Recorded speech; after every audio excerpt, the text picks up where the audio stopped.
శ్రీ గురుభ్యో నమః 2024 ఏప్రిల్ 15వ తేదీ సోమవారంతో ప్రారంభమై 30వ తేదీ మంగళవారంతో అంతమయ్యేటువంటి రెండవ పక్షంలో వృషభ రాశిలో జన్మించిన జాతకులకి ఫలితాలు, సూచనలు, సలహాల్లో క్లుప్తంగా 4 పాయింట్లలో తెలియజేయబోతున్నా. ఇక మొదటి పాయింట్కి వస్తే 15వ తేదీ ఉదయం నుంచి 18వ తేదీ ఉదయం 7:58 వరకు ఉన్నటువంటి సమయం అంతా కూడా కొంచెం బీ అలర్ట్.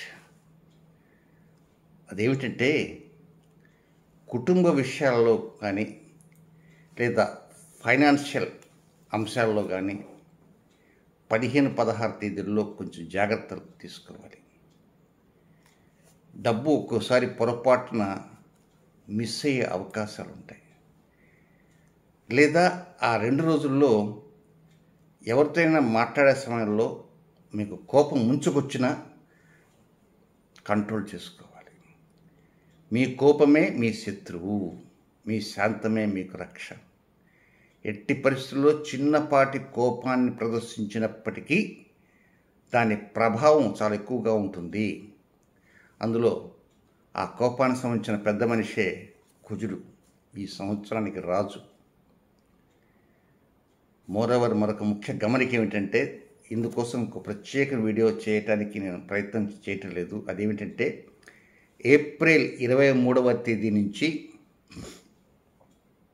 జూన్ నెల 1వ తేదీ వరకు మీకు లాభస్థానంలో అంటే 11వ స్థానంలో కుజుడు రాహు యొక్క కలయిక జరగబోతుంది. కుజరాహు కలయికనే నాగబంధనం లేక నాగదోషం అంటుంటారు. అది పాము, సర్పము అని కాదు, పెండింగ్స్. నాగా అంటే పెండింగ్. కనుక ఏప్రిల్ 23 నుంచి జూన్ 1వ తేదీ వరకు లాభస్థానంలో ఈ కుజరాహు బంధనం జరగబోతుంది. కనుక ఇప్పటి నుంచే మీరు ప్రతి విషయంలో you must have to take utmost care. ప్రతి విషయంలో జాగ్రత్తలు అధికంగా తీసుకోవాలి. తొందరపాటు నిర్ణయాలు పనికిరావు, ఆవేశం అంతకంటే పనికిరాదు. మీరు కనుక ఆవేశం పడితే మొదటికే మోసం వచ్చే అవకాశాలు ఉన్నాయి. మీరు చేసే ఉద్యోగం కావచ్చు, మీరు చేసే వ్యాపారం కావచ్చు, మీరు చేసే వృత్తి కావచ్చు, మీరు చేసే కాంట్రాక్ట్ కావచ్చు, ఎక్కడైనా దాని యొక్క ఇంపాక్ట్ చాలా అధికంగా ఉండే అవకాశాలు ఉంటాయి. నెక్స్ట్ మరొకటి ఏమిటంటే తోబుట్టువులతో కూడా అంటి ముట్టనట్లుగానే ఉండటం మరింత మంచిది. అక్కడేమి కోపతాపాలకు తావులేదు. అయినప్పటికీ కూడా ఈ 17వ తేదీ పూర్తిగా, ఏప్రిల్ 17వ తేదీ పూర్తిగా కొంచెం తోబుట్టువులతో వివాదాలకు వెళ్లకుండా, లోపల మనసులో ఏదన్నా కొంచెం బాధ అనిపించినా పైకి నవ్వుతూ మాట్లాడడానికి ప్రయత్నం చేయండి. కనుక ఈ డబ్బు విషయంలోనూ, కోప విషయంలోనూ నాకు తోబుట్టువులు తప్ప మిగిలిన అన్ని అంశాల్లో హైలీ ఫేవరబుల్గానే పరిస్థితులు సానుకూలంగా ముందుకు వెళ్తుంటాయి. ఇక రెండవ పాయింట్కి వస్తే 18వ తేదీ ఉదయం 7:58 ప్రారంభమై 23వ తేదీ ఉదయం 9:20 వరకు ఉన్నటువంటి సమయం అంతా కూడా ఇది చేసే ఉద్యోగము, వ్యాపారము, ఆరోగ్యము, వాహనము, గృహస్థానము, సంతాన స్థానము, తల్లి స్థానము, వీటిల్లో కొంత ఏదో పరిస్థితులు దోబూచులాడుతున్నట్టుగా అనిపిస్తుంటుంది. అంతా అనుకూలంగా ఉన్నట్టుగా అనిపిస్తుంటుంది, కానీ అనుకూలతగా ఉండవు. అంతా వడ్డించిన విస్తరలాగా అనిపిస్తుంటుంది, అక్కడ విస్తరలు ఏమి ఉండవు.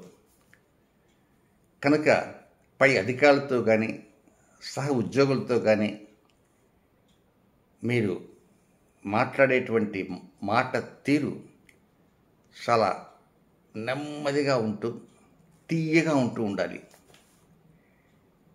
మనసులో సవ్వారక్ష పెట్టుకొని మాట్లాడేవారు ఉంటారు పైకి. ఇక్కడ మీరు జాగ్రత్తగా ఉండాలి.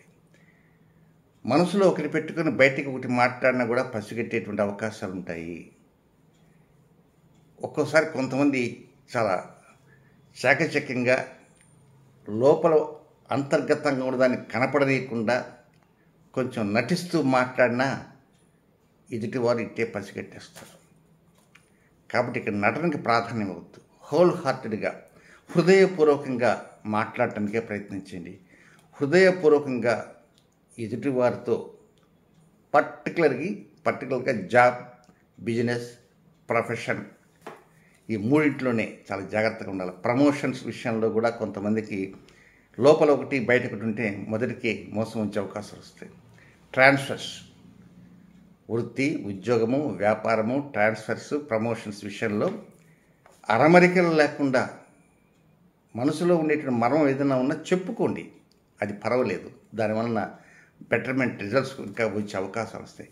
మీలో ఏమైనా తప్పులున్నా, పొరపాటు అయిపోయిందని మీరు కనుక హృదయపూర్వకంగా ఆ మాట చెప్పగలిగితే ఆ ఎదుటివారు వెంటనే వారికి ఉన్న కోపం టపాన్ మీటర్ పడిపోతుంది. అప్పుడు మీకు అనుకూలతలు బాగా పెరిగే సూచనలు ఉంటాయి. కానీ మీ అంత తేలిగ్గా ఒప్పుకునేటువంటి వ్యవహారం కాదు. ఎందుచేతనంటే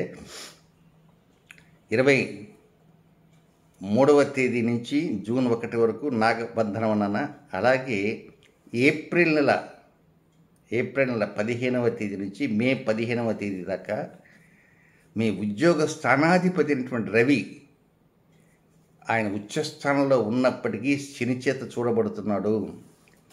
రవి వల్లనే మీకు లబ్ధి కలుగుతుంది, రవి వల్లనే మీకు 4 రూపాయలు రాకపోతున్నాయి, రవి వల్లనే మీకు ఆరోగ్యం బాగుంటుంది, రవి వల్లనే మీ గృహస్థానం బాగుంటుంది.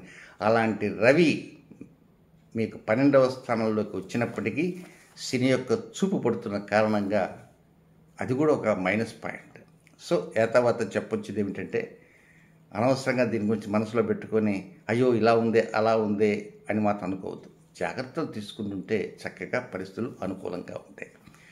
నెక్స్ట్ ఇక 3వ పాయింట్, ఇది 23వ తేదీ ఉదయం 9:20 ప్రారంభమై 28వ తేదీ వేకుంజాము 4:29 వరకు ఉన్నటువంటి సమయం అంతా కూడా ఇది రుణభారం తగ్గుతుంది, శత్రుభారం తగ్గుతుంటుంది, రోగభారం తగ్గుతుంటుంది, దాంపత్య జీవితంలో మెరుగైన పరిస్థితులు ఏర్పడుతుంటాయి. ప్రేమికులుగా ఉండేవారు వారు ఇంకా ఆనంద డోలికలతో మునిగి తేలుతుంటారు.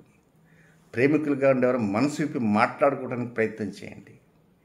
దంపతులుగా ఉండేవారు వారు ఇటు తిరిగి మనసు విప్పి మాట్లాడుకుంటారు. ప్రేమికులుగా ఉండేవారు ఒక్కోసారి మనసులో కొన్ని పెట్టుకొని పైకి చెప్పకుండా దాటవేసే ధోరణిలో ఉంటారు.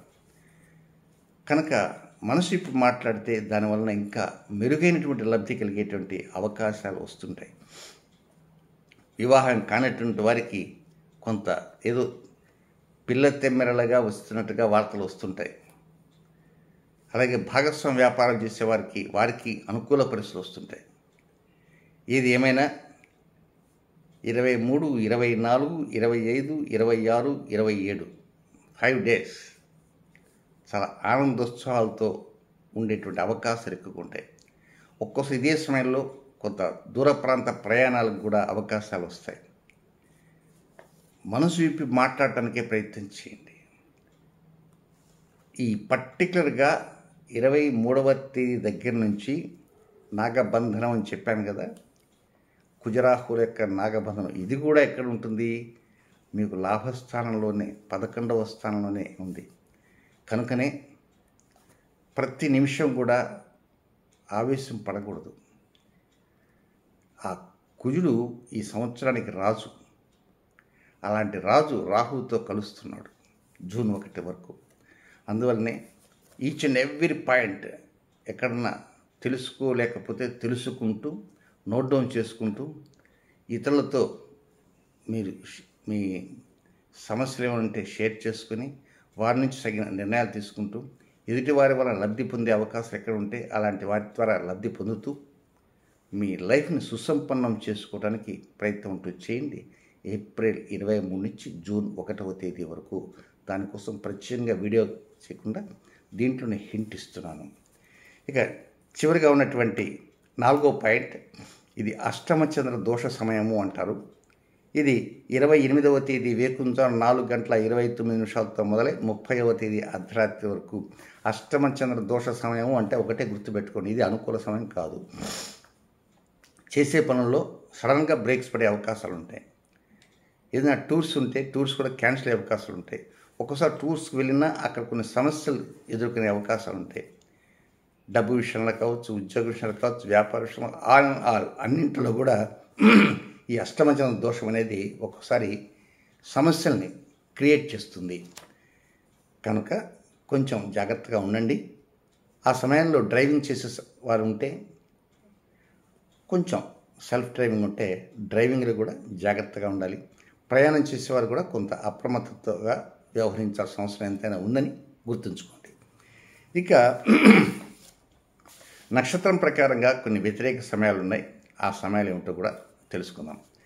కృత్తికా నక్షత్ర 2, 3, 4 పాదాల్లో జన్మించినటువంటి జాతకులకి 17వ తేదీ ఉదయం 5:16 నుంచి 18వ తేదీ ఉదయం 7:58 వరకు, తిరిగి 27వ తేదీ వేకుంజాన 3:40 నుంచి 28వ తేదీ వేకుంజాన 4:29 వరకు ఇది అనుకూలమైన సమయం కాదు, వ్యతిరేకమైన సమయము, అన్ఫేవరబుల్ టైం.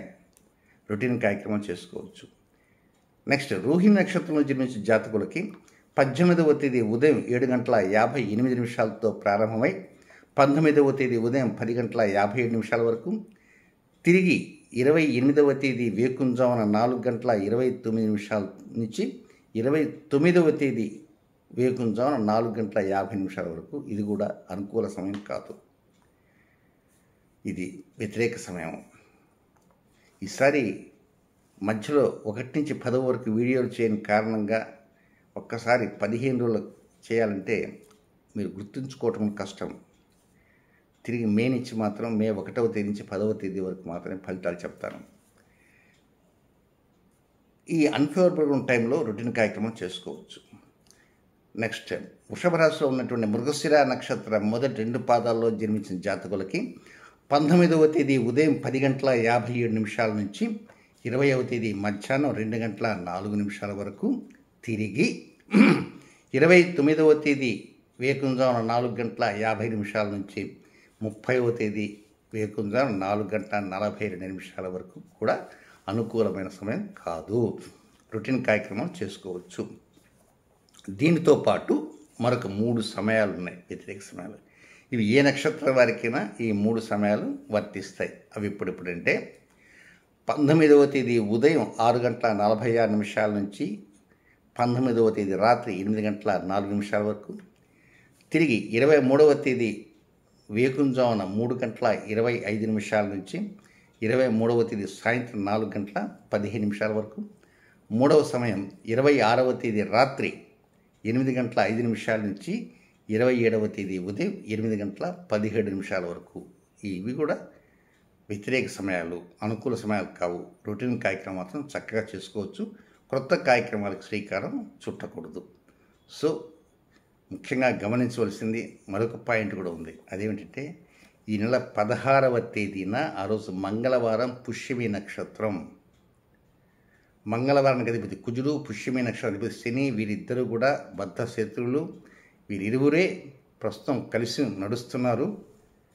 ఏప్రిల్ 23 దాకా కలిసి నడుస్తారు. కనుక ఆ రోజున ఎక్కడా కూడా ఆవేశానికి తావు ఇవ్వకూడదు. ప్రతి మాట జాగ్రత్తగా మాట్లాడాలి. అది గుర్తుంచుకోవడానికి ప్రయత్నం చేయండి. శుభం.